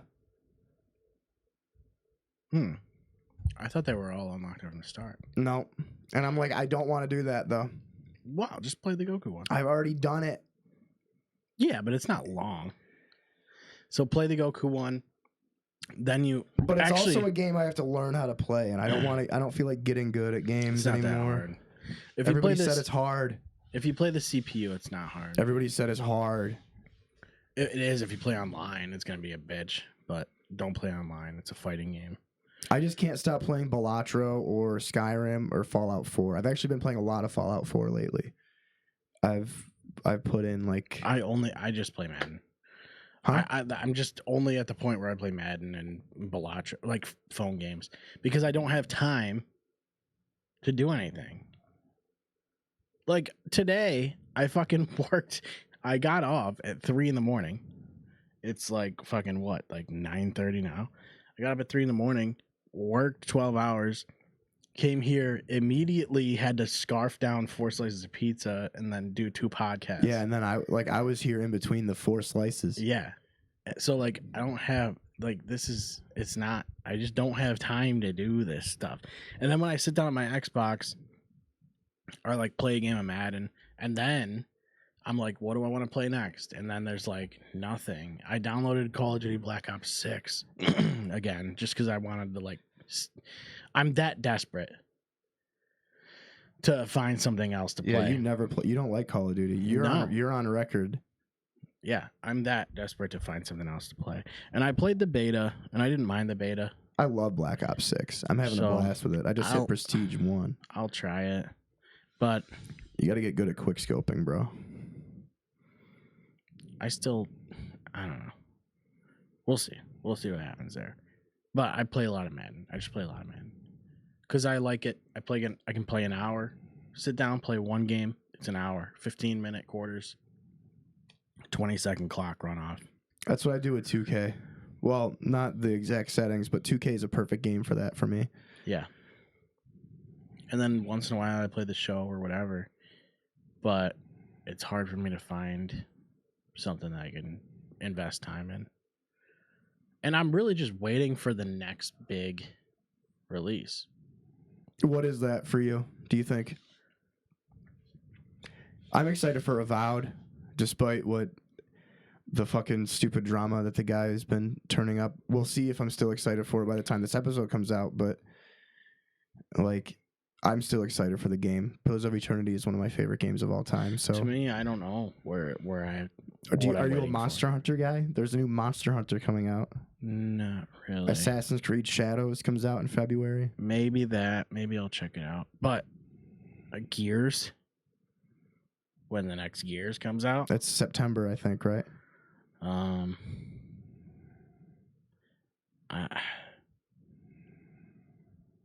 don't know. I really don't know what I'm looking forward to. It's so weird. Like I'm so like gaming is so stale. Well, even the games I was looking forward to the most this year, I didn't finish Silent Hill 2. I refunded Sparking Zero. I didn't finish Dead Rising. I can't figure it out. Like I don't know what people are playing. Like I get it. Like Helldivers. We should start playing Helldivers again. I'll play Helldivers. We should start playing Helldivers again. Everybody online is saying that it's back to like release date level. That's what I want. Yeah. And it shouldn't be long before they add another fucking race. That's all I'm waiting for. But I still like shooting bugs. There's a lot of really cool shit that's been released that I haven't touched yet. Yeah, I like shooting bugs. I mean, anyway. dude, the USS Pledge of Allegiance, he's just been chilling. There's a new war bond too, a couple weeks ago. I don't know. It's tough. It's a tough state of gaming right now for me. I've literally. Why is it so stale? Like because we were spoiled growing up. We were spoiled with gaming and with gaming, both in software and hardware and peripherals, innovation growing up. But are we even wrong? You more so than me. Are we wrong though? Like, no. Is there like good shit out there that we're just not playing? Yes. But it's stuff that we wouldn't be playing even if it was the only thing left. But I'm just concerned that I don't have time. Like that's my biggest thing. No, because I have lots of time. Because I only work. I know, but sometimes I get like and I don't 4 to 7 days off, and like I still can't find something to play. Okay, that's silly. Play Final Fantasy. If you have 4 days off. I don't like Final. I never got into Final Fantasy. I played 7, I played 8. No, play Balatro. Yeah, I guess you could just play Balatro. I guess. Cuz I can't think of anything. Nothing new. Nothing recent. Like the Resident Evil games. That's my concern. It's like, where's the industry? But this is where I've been for years. This is the thing I don't get. Is like I've always been replaying the same shit. I've been doing that. Dude, shit. I remember I used to have the calendar where it was like, all right, like October I'm playing New Vegas. November, I'm playing Shadow of Mordor. December, I play Skyrim. January, I play Mass Effect. Like, literally, I would just play one game a month, and it was always the same game. It's like, oh, Jake, what are you playing? Oh, I'm playing New Vegas. You know what I mean? Well, then, we had the year of Baldur's Gate 3. Yeah. Where that was legit the only game I played for like 6 months. That was. There was actually a time, I have it written down on my phone somewhere. There was actually a time where... post-release, I think it was 4 months post-release of Baldur's Gate 3, I had actually spent more time playing Baldur's Gate 3 than working, and I worked over 40 hours a week. I wasn't sleeping. I was literally just working and playing Baldur's Gate, and I still haven't beaten it, and I never will. I haven't finished it either. No, I'm never going to. I always I start a new playthrough every time. That's the biggest criticism people have of it, though, is that it's strong in the first act. Act 3 should have been 2 acts. There should be 4 acts. Yeah, I can see the that. whole underground part. When you get to the tribunal, 3 feels overwhelming. The third act does for some reason. It feels like it opens up a lot. Be careful. I made everybody mad because they said we don't know what we're talking about with Baldur's Gate 3. Yeah, but they're internet people. They don't fucking count. Tell that to my therapist. Yeah. But yeah, Act 3 sucks. That's just all I have to say. It's not fun. I stop having fun when I get to Act 3. Yeah. Everything's congested. There's no exploring. Yeah, I think the biggest problem is that there's a huge peak at the end of Act 2.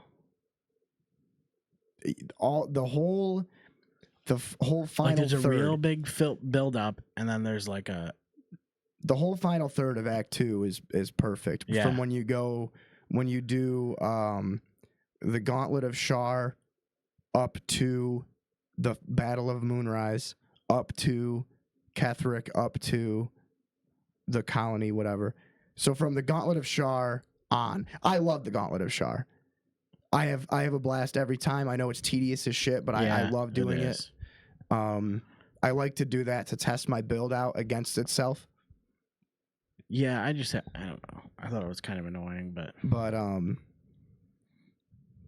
yeah, you start Act 3, you're in Rivington, and you're at this point, and I had this problem with Cyberpunk, and I also have this problem with Fallout 4, where it's like the actual underlying plot thread is you have to stop the Netherbrain from taking over the world, and you have to do it as fast as possible. And you have this huge sense of urgency the first 2 acts, and you get to Act 3, and all of a sudden that entire sense of urgency is gone, and the game actually requires you to act completely the opposite realm of urgency in order to actually finish Act 3. yeah, Because you get to Act 3 and you want to finish out, and you want to do all the side quests and all the plot threads without realizing you pretty much have to do each side quest individually, otherwise you can fuck them up. yeah. And that's the part I can't stand. And people are going to be, no. Yes, that's how the game works. If you fuck up even one time with the sequencing of the side quest you're trying to do, you will fuck up your run. Well, yeah. And I just don't have the interest. I want to do the run that I want to do, and I don't have any interest in having the fucking sequencing. It really just feels like it plateaued right at this end of the second act when in that boss at the end. It's badass as fuck. Yeah, your mic's off. The Legend. Yeah, you hit that boss, you fucking beat that boss, you feel like awesome.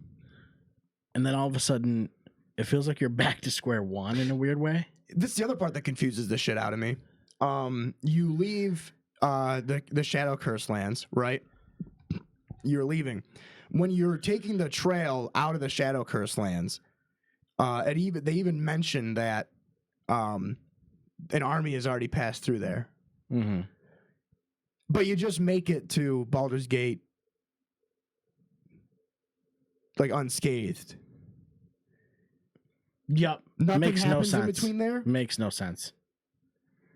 Like, what the fuck? Our D&D campaigns, shit happens just going across the street. Yeah. You're well, telling you me... can see it. You can visually see that. Yes. It's yeah, I don't know. There's it's sort of like the Mass Effect series for me. Mass Effect 1, 2, and 3 is Baldur's Gate Acts 1, 2, and 3. It's a shame because like it's a great game. Oh, like, it's perfect. I think it's perfect up until Act 3. And I'm never gonna finish it because I don't have fun in Act 3. Yeah. It's just how it goes. Even when I made it to the final boss. There's so much shit you have to do. And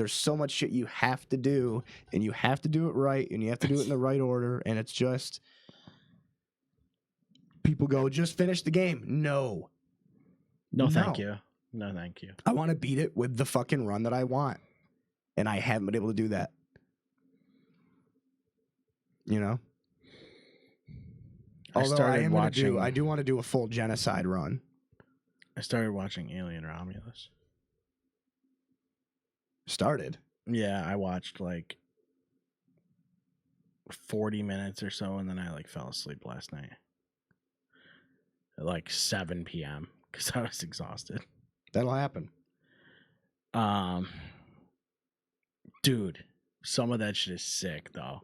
Fucking phenomenal movie. Some of that shit, like Fucking the special phenomenal. effects look fucking incredible. Phenomenal There's a scene film. where like they when they first break out of the lab and all the face huggers are coming out and fucking jumps on her. Dude, that scene is sick. That looked so good. No, that's it's great, man. It's almost as good as Resurrection for me. I was enjoying it. I'll probably watch the rest of that. I'm probably gonna watch that tomorrow while I'm at work. Because it's on Hulu now. Yeah, I have the whole kitchen to myself tomorrow. So happy Thanksgiving, pilgrims. I'm watching Alien Romulus. Yeah. Happy 2 weeks ago. 2 weeks ago. I guess it'd be Merry Christmas. We're going to be close to that, yeah. It's going to be That's going to be the day after Christmas when this comes out. Is it? Yeah. The What is 26th. today? Yeah, shit. I don't even know when this. Today's the 27th. We're recording this on the 27th, ladies and gentlemen. 27th.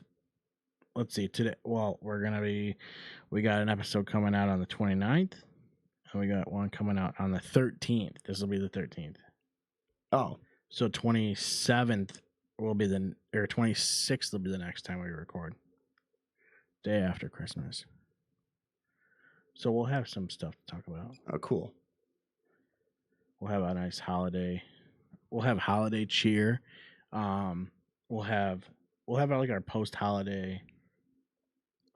Yeah, my New Year's resolution is I'm going to start drinking again. That's a good one. You know, really piss everybody off. That'll really get someone pissed. You know what I mean? Oh my God. Can you imagine? That'll really grind somebody's gears. What a fucking bit. What if my sobriety's been a bit this whole time? It's all for this. Yep. Yeah, I went to rehab just so we could get a Dubby sponsorship. I'll tell you what, drinking ain't great. It's not the best. People glorify it. This country glorifies that shit. They love it, bro. This country can't get enough of it. You know who else glorifies the marketing drinking? For like fucking AA, bro. Yeah. They talk about it like it's their fucking god. Well, there's just so much marketing in this country to that. Like, which is so weird because alcohol. It kind of sucks. Yeah. Like, think about how bad it makes you feel the next day. It's pretty gay. Like, there's not a lot of other drugs where, like, there are, I guess, but there's plenty of other ones that don't. The only one that came close to me, like, the only other one that was as bad as alcohol withdrawals was heroin, which that's not great either. Also not great. Those are the two that you shouldn't do. Yeah. Alcohol and opiates. Yeah, it's like, I don't know. There's like a lot of things that wouldn't give you a hangover, and it's like, maybe just Can we get a hangover from pot? Where you like green out? Yeah. That shit sucks. Yeah, I've been like, well, you just like get spacey as fuck the next day and shit. There's like times where you know that you're still high. Oh no, that's the worst. That's a nightmare scenario. Waking up stoned on accident. Yeah. That's what I'm thinking of. Big time. But there's once you come down, dude, honestly, like, I have a bad tolerance. Like, I don't have a good tolerance for weed anymore. But, like, give me 5 hours and I'm back to normal. Yeah. Easy. Yeah. My tolerance for weed is hilarious. If I smoke that, I'm instantly in space, which is awesome. I was going to say, that's why you never smoke on the show. Yeah. Yeah, because I'm instantly gone. It'll just be me talking. I'm toasted. It'll be me talking about Alien Resurrection. And I'd be like, we should do that for an episode. We should just send you to Saturn and just have me rant about the Alien franchise. Dude, I'd be panicking probably. But why? Because you'd be like, I'm high as shit right now, and I'm being recorded. I get anxiety from being recorded right now, and I'm high. Oh, that too. That happens to me all the time. Yeah, that'd be weird. But I get anxiety. That's why the fucking I never got anxiety before. If you rewatch the live we did on Halloween with Jesse and Nick, if you see where I start hitting Jesse's vape pen, at a certain point I'm like, you guys talk about something, and I just am like, I'm just like, yeah, you keep going, and I'm just sitting here like this. Isn't it funny that was the last time we did an episode? That was Halloween. Ago. That was almost a month ago. Yeah. How was that a month? That doesn't feel like a month. No. Oh my god. Yeah, dude. Isn't time fucking dog shit? It feels like it was like a week ago, 2 weeks ago or some shit. Fuck. I don't know. But yeah, I would be fucking absolutely toasted. Like, I can't. I like smoking weed by myself. Like, I used to just smoke weed constantly. It used to be constant.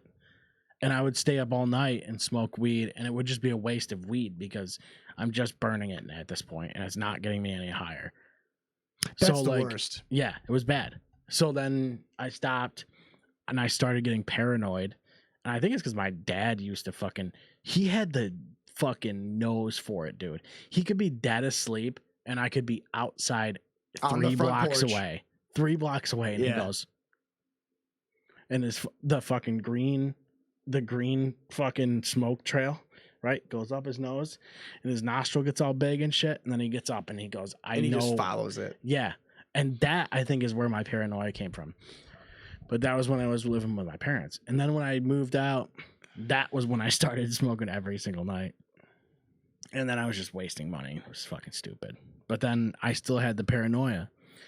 So now it's like my tolerance is down. So now paranoia skyrockets. But if I'm by myself, if I'm down here, if I'm over there just like playing Madden or whatever, I can smoke and be fine. But No, my favorite is when weed is weird. My favorite is when weed is weird. Like it's different for everyone. Well, that's the best part. And every strain is different.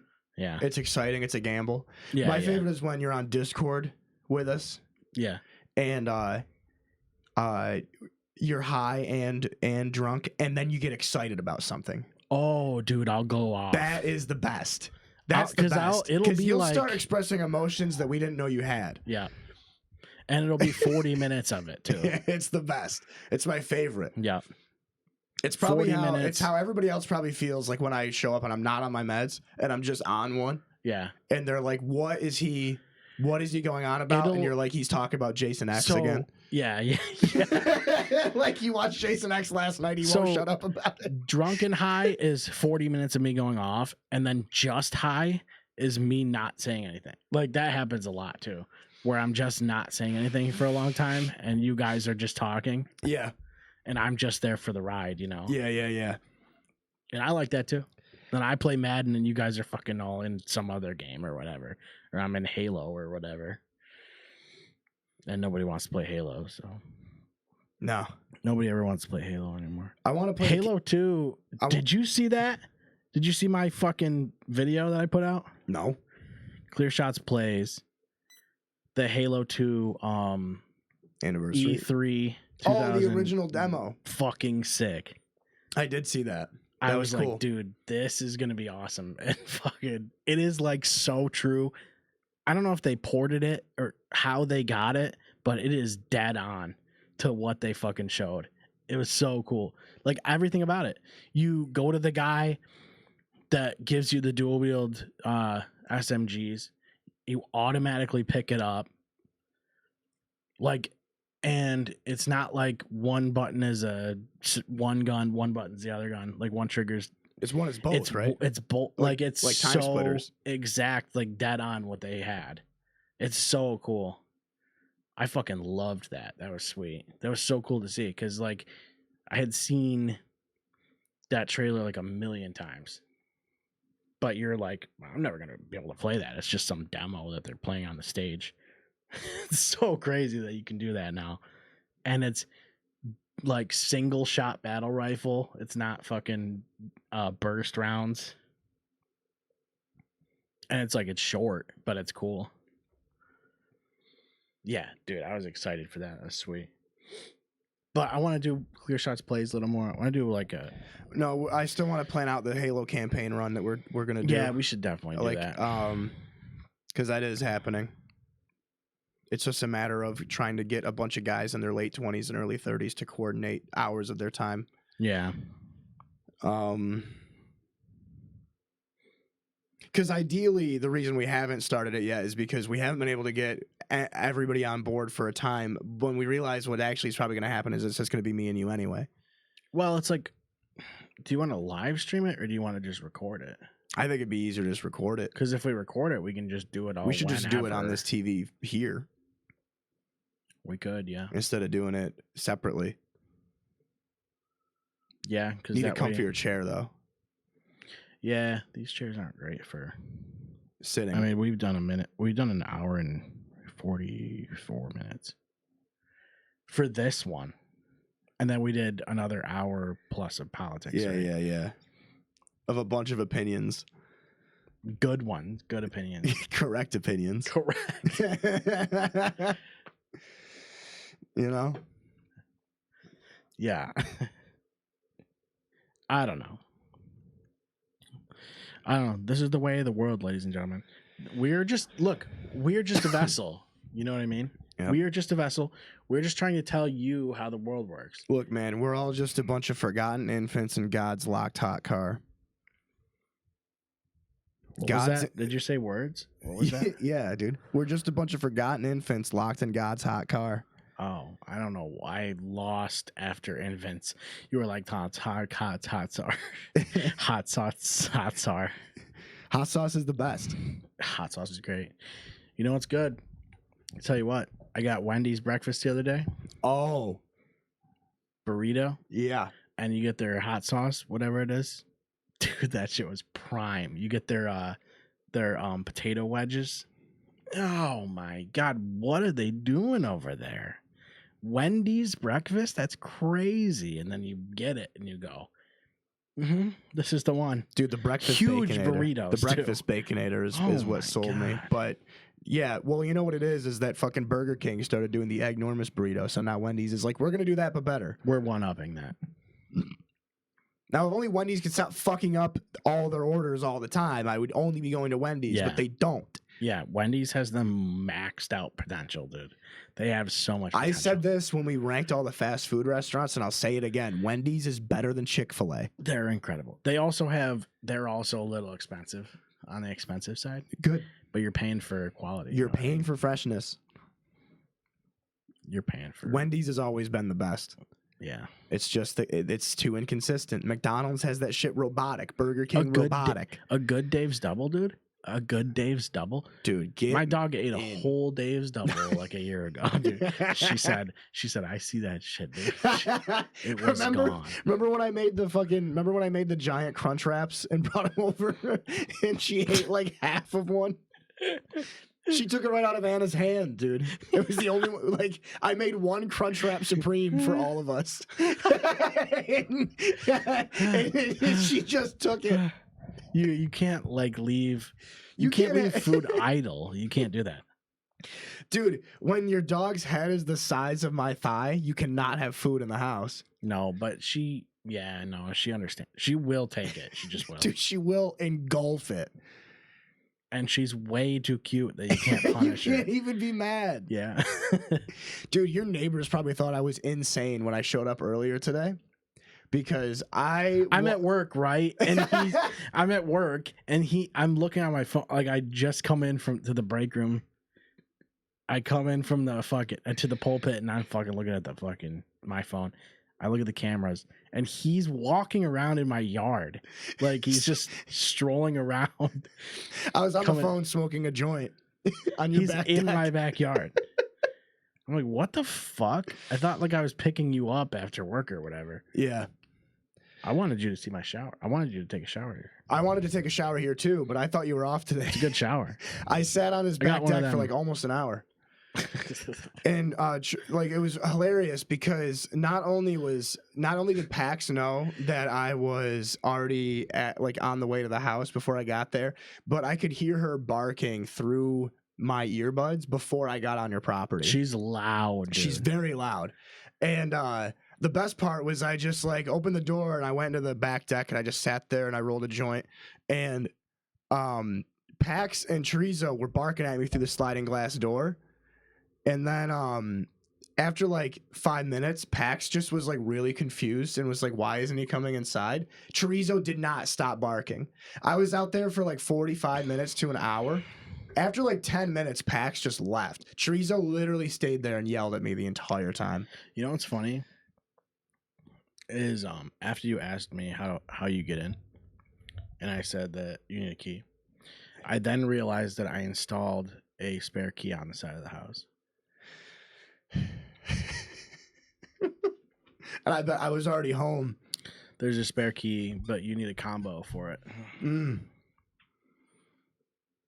So, I forgot about that. I have to do a jigsaw trap to get the combo. Yeah. That'd be Yeah. fun. It's like you gotta reach in there, but you can't put your hand out because it's got the fucking. It's got the fucking Wendy straw. It's a Wendy It's a straws. big Wendy straw. It has multiple plastic Wendy straws sticking in through there. That should have hurt. That should hurt. All right, it's almost 10 o'clock. I got to get going. We've done like 2 hours. We did an hour and 50 minutes on this episode. That's longer than the thing. I wasn't expecting to do a long episode here. No, We did 2 episodes today. we kind of did 3.5. Yeah, we'll cut this one in half maybe. No, this one was a great one. Yeah. We talked about Balatro for like an hour. Yeah. It's a good refresh.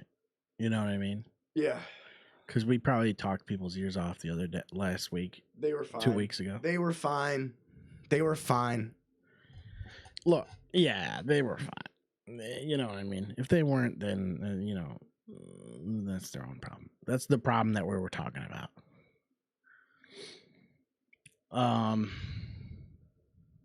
I don't know. That's it. We'll wrap it up. We'll have mercy on you guys. Mercy on me mostly. I'm dragging ass. I wanted to stay and hang, but I want to go to bed. Well, I'm gonna be up. Yeah, I'm gonna have to do some uploading and stuff anyway, and I'll probably be going on 24 hours. Hell yeah, send it. So, go to w.gg. Use our promo code. Please use it. It gets you 10% off, and it helps us. And if you guys want to help us, you can go to clearshotspodcast.com. Follow our other shows. I have a wrestling show that I do with my buddy Dave. Pro wrestling. If you are interested in pro wrestling, go follow that. We're just fans of pro wrestling. We like to talk about it. And then we also have Tear Jerkers, where we like to rank different, random shit. We rank we did fast foods, we did Adult Swim shows, We did novelty ice cream bars. ice cream bar, character ice cream. Yeah, we make up the rankings as we go. It's really fun. Yeah, that's a fun time. It's kind of chaotic, but it's fun. Yeah, there's some cool stuff I'm working on. There's that's Clear in the- Shots plays if you like playing like video games or whatever. Because I we got talk some about stuff- games a lot. I got stuff on the back burner that I've been Back burner stuff. I got stuff that I've been working on, that nobody's seen. Yeah. I thought about doing a solo podcast. Yeah. I mean, why not? I have the studio here, so. But Cut the dead weight, dude. I don't know about the. I haven't really come up with a good concept yet, but I was thinking about a guy who I play a character, right? He's like from the future and shit. He's from the future. He comes back in time, but his like little wristwatch thing that lets him travel through time doesn't work. So now he's stuck in the present. Now he has to like navigate today's life and like learn about the present, because that would help me learn about shit too. You know what I mean? I'd be able to like research shit to do certain topics or whatever. But I'd be like, I could do like some kind of episode about like the Declaration of Independence, where you go back in time to that point and you talk to the people who are signing the Declaration of Independence, or you go back to that time period. You know what I mean? Yeah, like drunk history, but you do it by yourself. It's kind of like that, yeah. And then, eventually maybe fucking the wristwatch, when I want to end the show, maybe the wristwatch fixes itself and it stops jumping me through time. Or I go like, oh, it just needed a watch battery. we still use watch batteries in the future. Well, it's all the same battery. They've never died. I don't know. Like there's a couple of different ideas, but I don't know. It'd be like a fun thing to do. I just want to do something by myself that I can do on my own free time or whatever. Maybe. If not, then I don't, but whatever. Anyway, he just knocked over all his candy wrappers and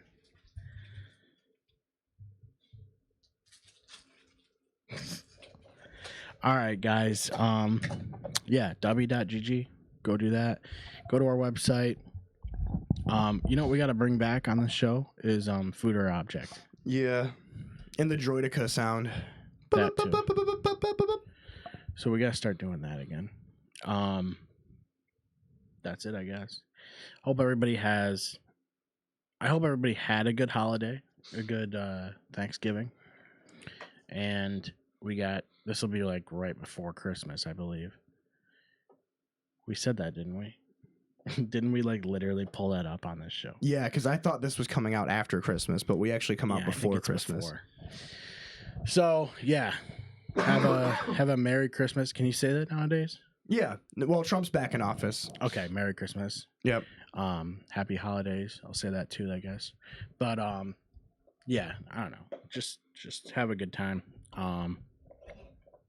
And we're just glad you guys watch us. That's all. Yeah. Especially after last episode. Why? Did we do something wrong? I don't know. It just felt like it was. I think if there's anybody that didn't like the last episode, well, even if you're on the fence, fuck you. You know what I mean?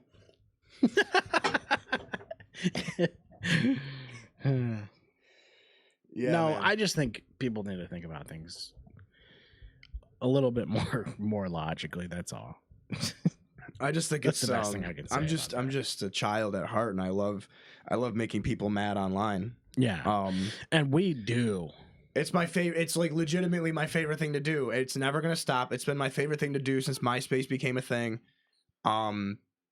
It's just never gonna end. It's trolling. It's the most fun. Well, that's the thing. Trump and Elon and all these guys are fucking trolls. Yeah, Like Yeah, they yeah. are. At heart, they are.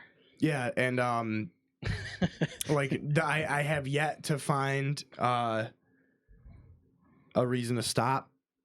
So thank you again. Yeah. You know, God bless America. Yeah. All right, everybody. Have a happy holidays, Merry Christmas, Happy New Year. We got a little surprise for you in the next episode. So, all right. Thank you. We'll see you soon.